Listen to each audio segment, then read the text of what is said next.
Olá, pessoal. E aí, sargentada? Como é que vocês estão?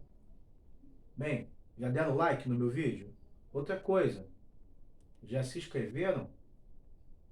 Poxa, sargentada, estamos aqui, ó, com um materialzinho legal para vocês, tá? Material show de bola. Eu quero ver geral na ESA. Então, por favor, se inscrevam no meu canal.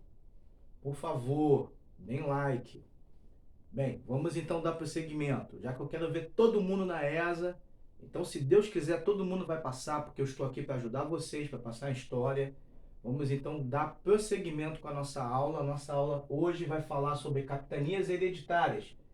Lembrando que nossas aulas têm o mesmo edital para a ESA, Escola de Sargento do Exército, e a PEMERGE, que também está para abrir esse ano. A qualquer momento o edital vai estar pronto aí para vocês. Então, vamos dar prosseguimento. Bem, a última aula nós falamos sobre período pré-colonial.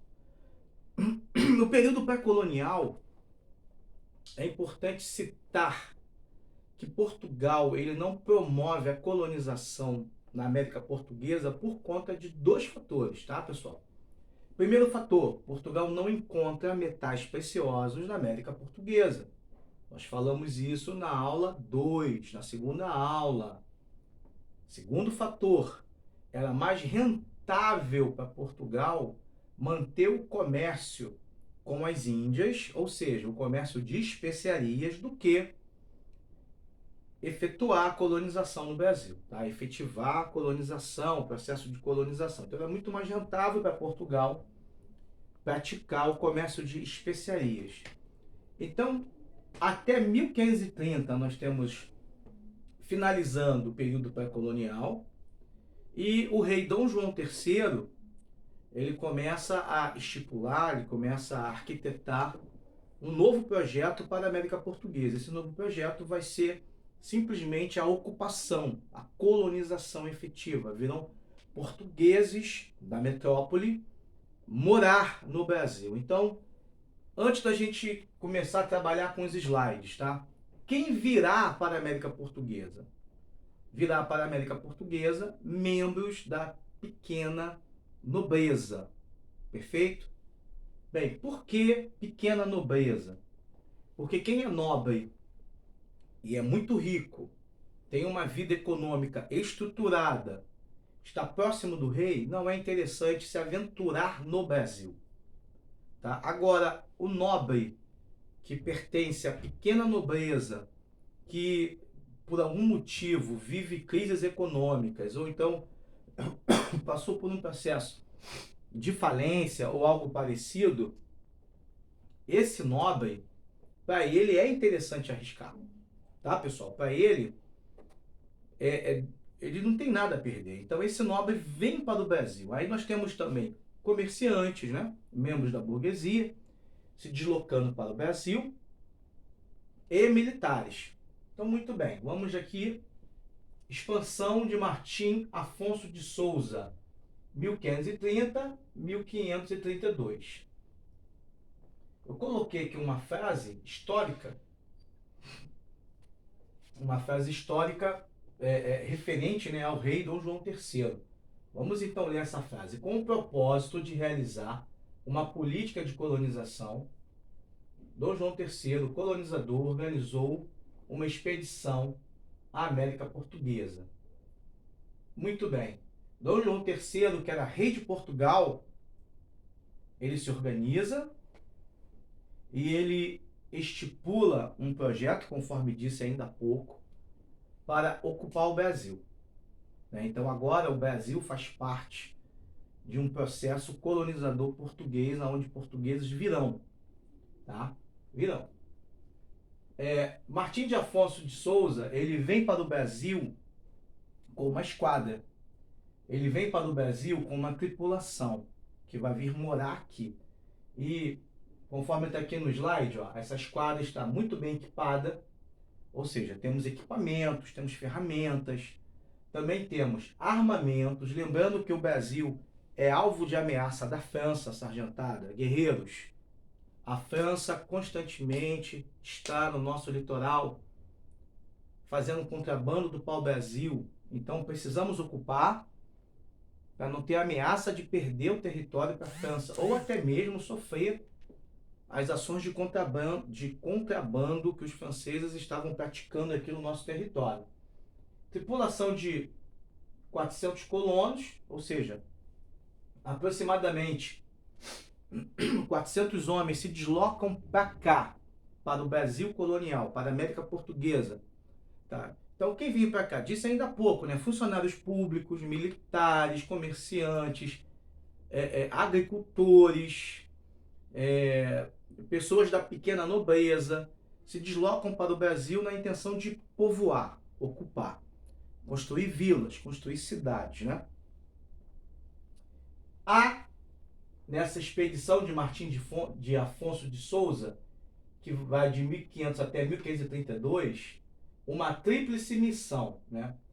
Combater os traficantes de pau-brasil da França, combater os navios franceses, povoar, colonizar a América Portuguesa e ir em direção ao Rio Prata. Ou seja, a intenção dessa ocupação é ir para o interior, ir para o sertão, ocupar o interior, sair do litoral e estar próximo ou o máximo que puder para o interior.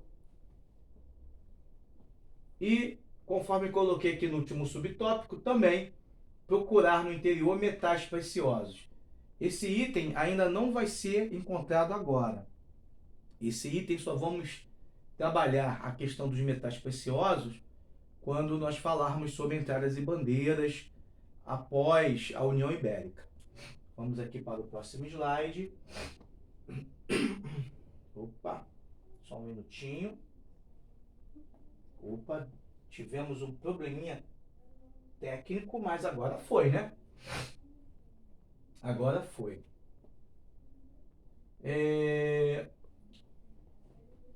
O primeiro modelo administrativo de Portugal para ocupar o Brasil, para ocupar a América Portuguesa, ele é copiado das Ilhas Atlânticas que Portugal havia colonizado e, ao mesmo tempo, Portugal havia implantado o sistema de capitanias hereditárias nessas ilhas, tá, pessoal? Então, prestem bem atenção, porque isso não foi inventado na América Portuguesa, isso foi trazido. O rei de Portugal ele havia implantado isso em outro local, lá deu certo, então ele acaba implementando esse projeto aqui na América Portuguesa, onde Portugal havia introduzido as capitanias hereditárias antes de implantar no Brasil. Nas Ilhas Atlânticas, eu coloquei aqui 2 arquipélagos, né? O arquipélago de Açores, arquipélago de Madeira. Você pode perceber que fica no Oceano Atlântico, próximo à Europa, fica na parte ocidental do continente africano, né? Fica entre África e Europa. O lado de lá seria a América do Norte. Não temos, né, América do Norte no mapa, mas vamos imaginar um mapa completo. E nós temos outras ilhas também que fazem parte desse complexo, né, de colônias portuguesas. Nós temos Cabo Verde e a ilha de São Tomé. Tá? Então, é um complexo de ilhas que fica nessa região aqui do Oceano Atlântico, que Portugal havia implantado primeiro as capitanias hereditárias. Tá bom, galera? Então, vamos dar prosseguimento. O que eram as capitanias hereditárias? Olha para cá para o mapa novamente. Olha aqui, você pode perceber que são extensas faixas de terra. Tá? Então, olha, nós tínhamos 15 grandes faixas de terra. Aqui o mapa, ó. Aqui é o Tratado de Tordesilhas. Perfeito. Esse processo de colonização, o rei de Portugal, o governo português, ele não vai investir dinheiro nesse processo, né? Quem vai injetar dinheiro é simplesmente o nobre da pequena nobreza que vai assumir essa capitania. Ele terá o título de capitão donatário. Então, por favor, analisem, parem um pouquinho para pensar, tá? Junto comigo, E vamos refletir aqui porque isso é importante. Esse procedimento que eu estou explicando para vocês aqui, dentro da esfera política, é um procedimento político descentralizado. Por quê? Porque cada capitania ela tinha uma certa autonomia. É claro que ela respondia ao rei. É óbvio que o capitão donatário responde ao rei. Mas não havia ligações políticas entre um capitão donatário e o outro. Uma capitania e a outra, tá bom, pessoal? Então, cada capitão donatário exercia autoridade sobre a sua capitania. Autoridade policial, autoridade de um juiz, de um magistrado, autoridade político-econômico, autoridade para poder criar as leis internas ali, e não havia comunicação entre uma capitania e outra. Né? O capitão donatário ele respondia diretamente ao rei de Portugal. Vamos dar prosseguimento. Projeto para as capitanias. Aí nós tínhamos, olha, os donatários. Quem eram os donatários? Os pequenos nobres que recebiam as terras, ou seja, essas faixas de terra. Aí dentro desse procedimento nós temos também a carta de doação e o foral. A carta de doação seria a escritura da terra, né? Algo como se fosse o direito, né, que o capitão donatário teria para poder explorar a terra. Lembrando que a terra não seria dele, lembrando que seria uma posse, a terra é do rei de Portugal. O rei só está dando a ele o direito de explorar a terra, de usar a terra, mas a terra permanece sendo do rei.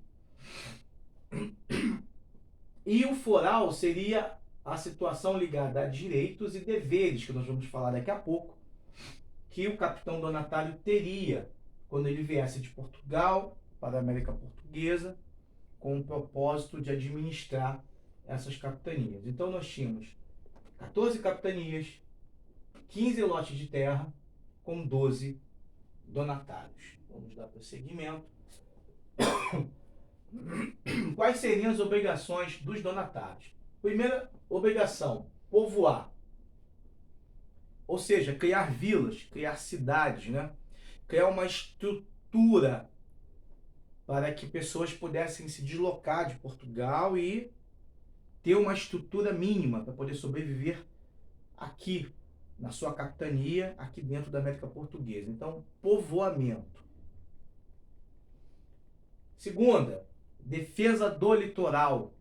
Então, cada capitão donatário deveria também ter uma estrutura militar bélica para tentar impedir o contrabando do pau-brasil por parte da França ou de qualquer outra nação europeia que quisesse realizar algo parecido. Terceiro, explorar as capitanias hereditárias, né? Lembrando que essa exploração elas seriam com os próprios recursos do capitão donatário, né? O capitão donatário ele tiraria dinheiro do seu próprio bolso. Ele queria montar toda a estrutura necessária para que houvesse essa exploração. O rei de Portugal, de maneira nenhuma, iria injetar dinheiro nesse processo. Isso é importante. Então, conforme nós falamos ainda há pouco, o donatário ele tinha a posse e a propriedade pertencia à família real, pertencia à coroa. Agora vamos falar um pouquinho dos direitos, né? Quais eram os direitos? Doar sesmarias. Bem, o que eram sesmarias? Sesmarias eram pequenos lotes de terra dentro da capitania. Então não confundam capitania com sesmarias. Sesmarias é uma extensão maior. Desculpa, a capitania é uma extensão maior, né? Por exemplo, nós temos aqui, ó, esse mapa.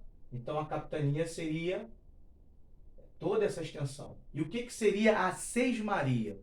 A sesmaria seria um pequeno lote de terra dentro das capitanias. Tá bom, pessoal? Então, sesmarias, repetindo, porque eu me enrolei aqui, para não ficar confuso para você, sesmarias, um pequeno lote de terra dentro das capitanias hereditárias.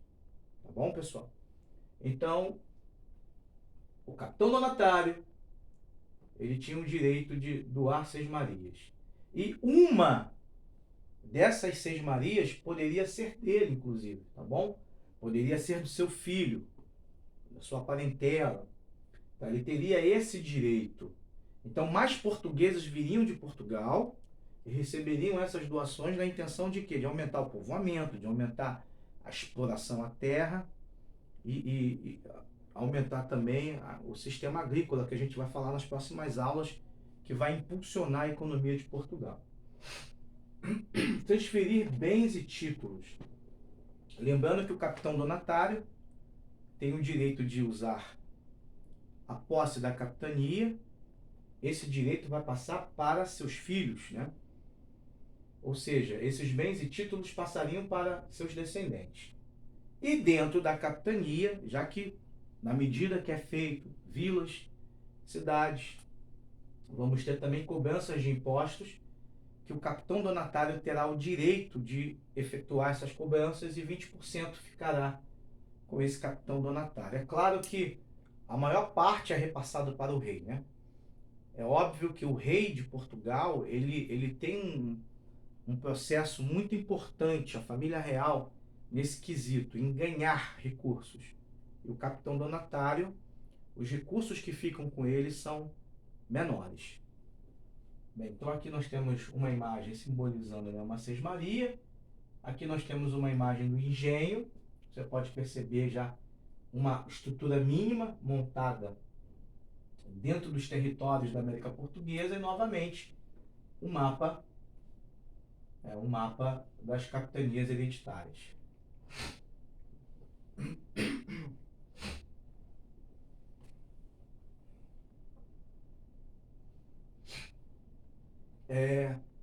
Rapaz, eu me engasguei agora. Calma aí, só um minutinho. Fatores. Deixa eu pegar aqui um pouquinho d'água, pessoal. Ai, professor tá rouco. O professor acabou ficando rouco por conta, né, dessas chuvas, mas enfim, vamos trabalhando aqui porque eu não quero interromper essa aula, não. Bem, vamos dar prosseguimento aqui. Nada que uma água não venha solucionar, né? Fatores positivos e fatores negativos da capitania. Bem, as capitanias, elas não foram à frente, né? Elas fracassaram com o passar do tempo a ponto do rei de Portugal mudar o modelo administrativo. O rei de Portugal, ele vai implementar o governo geral, tema da nossa próxima aula.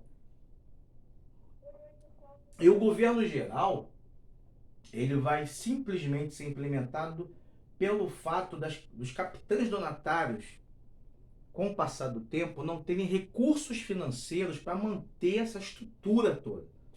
Então vamos primeiro falar das questões positivas das capitanias. Questões positivas, vamos lá. O que teve de sucesso, né? Boa demarcação de sesmarias, fundação de vilas e cidades, isso foram fatores positivos.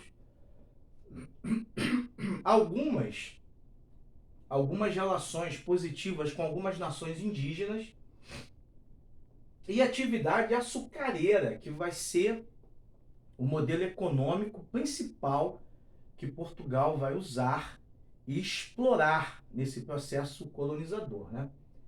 Agora vamos lá. O que gerou o fracasso? Os capitães donatários não conseguirem dar prosseguimento. A falta de recursos, né? Eles não conseguiram manter sozinhos, pagando do seu bolso toda aquela estrutura montada. A falta de interesse. Por que falta de interesse? Porque nem todos os capitães, nem todos os donatários que recebiam as terras viajaram para receber verdadeiramente a posse da terra. Então muitos ficaram em Portugal mesmo e desistiram antes de viajar, antes de chegarem aqui.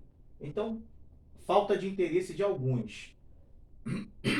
A dimensão da capitania, pessoal, era muito grande a capitania, né? Era muito extenso.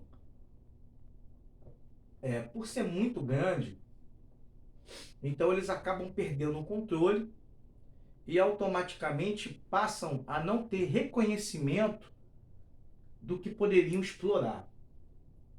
Isso aqui também vai ser um outro fator muito importante para que possa ter o fracasso das capitanias, ataques de várias tribos indígenas.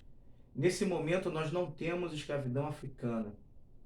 Então, quem trabalha nessa estrutura são os índios como escravos. Então, muitos índios acabam lutando contra a escravidão, não aceitando a escravidão e acabam invadindo esses territórios ocupados pelos portugueses, destruindo as plantações, destruindo as estruturas montadas pelos capitães donatários e, automaticamente, você sabe, né? Reconstruir uma determinada coisa que já é difícil para você construir, é um motivo para ter um grande fracasso. Então, nós temos aqui mais um motivo. E por último, a distância da metrópole. Portugal ficava muito distante e, ao mesmo tempo, o rei de Portugal, o governo português, ele não tinha muito interesse em coordenar essas questões políticas.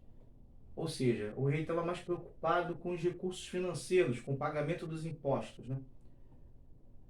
E é importante falar também, eu já disse isso em algum momento da aula, que as capitanias elas eram descentralizadas. Então cada capitão tinha a sua própria autonomia, então não havia relações de troca entre eles. Isso também acaba dificultando e facilitando ainda mais o fracasso.